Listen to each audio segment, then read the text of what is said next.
Friends, വീണ്ടും നമ്മൾ കൽബിലേക്ക് എത്തിയിട്ടുണ്ട് കേട്ടോ. ഇവിടുത്തെ ഫുഡിൻ്റെ ടേസ്റ്റ് അത് നാമൊന്നും ഇറങ്ങുന്നില്ല കേട്ടോ ഫ്രണ്ട്സ്. നമ്മൾ ബാംഗ്ലൂരിൽ നിന്ന് ഒരു തല തൊട്ട് ഒരു തല വരെ കഴിച്ചു നോക്കി, പക്ഷേ അവിടുത്തെ ഫുഡിനെക്കാട്ടിലും ടേസ്റ്റ് ഇതാണ് കേട്ടോ ഫ്രണ്ട്സ്.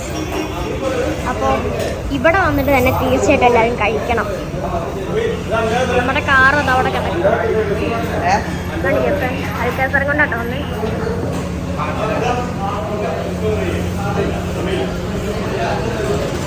ചേട്ടൻ ഇവിടുത്തെ പണിയിലാണ്. ചേട്ടൻ്റെ പേരെന്താ? ചേട്ടൻ്റെ പേരെന്താ? അപ്പോൾ ഫ്രണ്ട്സ്, നമ്മൾ ആദിലേട്ടൻ്റെ അടുത്താണ് കേട്ടോ ഫുഡ് പറഞ്ഞിട്ടുള്ളത്.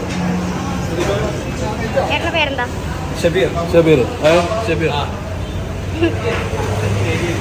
ഹോട്ടലിൽ ഫുൾ ആൾക്കാരാണ്, എല്ലായിടത്തും ആൾക്കാരാണ് ഫ്രണ്ട്സ്. നമ്മൾ ഇന്നാൾ ഇവിടെ നിന്നാണ് കഴിച്ചത്.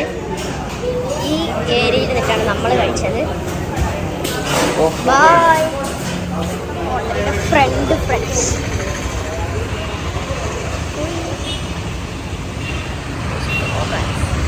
നമ്മുടെ കാർ അവിടെ കിടക്കുന്നുണ്ട്. ഫുഡിലേക്ക് കയറാം. ഇന്നത്തെ ഇവിടുത്തെ ഏറ്റവും വെറൈറ്റി ഫുഡ് ഏതാണ്? വെറൈറ്റി ഫുഡോ? മന്തി ഉണ്ട്. എനിക്ക് ഏതാ വേണ്ടേ? വെറൈറ്റി വ്ളോഗാണ്. അത് ശരി. മന്തി കഴിക്കും, അല്ലെ ഫ്രൈഡ് റൈസ് കഴിക്കും, ബിരിയാണി ഉണ്ട്, ഫിഷ് ബിരിയാണി കഴിച്ചു. സ്പെഷ്യൽ ഐറ്റോ? സ്പെഷ്യൽ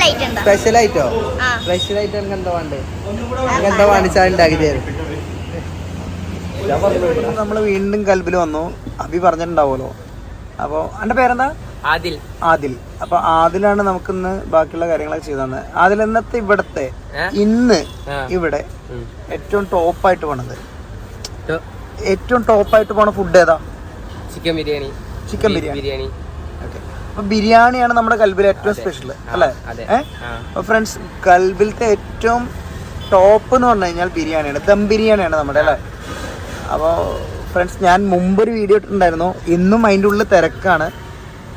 അബിയാണ് ഉള്ളിൽ വീഡിയോ എടുത്തത്. അത് കാരണം കൊണ്ട് തിരക്ക് കാണിക്കാതിരുന്നു. അവൻ ഫുൾ എന്താ വെച്ച് കഴിഞ്ഞാൽ അവൻ ഫുഡ് ഏതാ നല്ലത്, ബാക്കിയുള്ള കാര്യങ്ങൾ ചോദിക്കാമെന്നു. എടാ, ഒരു ദിവസം എത്ര അരിയുടെ ബിരിയാണി നല്ലത്? ഒരു 25 കിലോനൊക്കെ ഉണ്ടാക്കും. 25 കിലോ ഉണ്ടാക്കും. 25 കിലോയുടെ ബിരിയാണിയാണ് കേട്ടോ ഫ്രണ്ട്സ്. 25 കിലോ അരിയുടെ ബിരിയാണി. ഇത് നമ്മളെ സംബന്ധിച്ചിട്ട് വലിയൊരു സംഭവമാണ്. ബിരിയാണി അരി എന്നൊക്കെ പറഞ്ഞാൽ നമുക്ക് അറിയാലോ അതിൻ്റെ അവസ്ഥ. അപ്പോൾ അങ്ങനത്തെ ഒരു സെറ്റപ്പാണ്. എന്തായാലും അപ്പുസേ, ആദിലേട്ടന് ബൈ പറ. എടാ അബി പറ. അപ്പോൾ ഫ്രണ്ട്സ്, അതിലെ അടുത്ത പ്രാവശ്യം നമ്മുടെ ഈ ചാനലിന്റെ പേര് പറഞ്ഞ ഒരാൾ വരികയാണെങ്കിൽ നന്നായിട്ട് കെയർ ചെയ്യാം. ഡിസ്കൗണ്ട് ഒന്നും വേണ്ട, ഏത് കെയർ ചെയ്യാം. ഓക്കെ.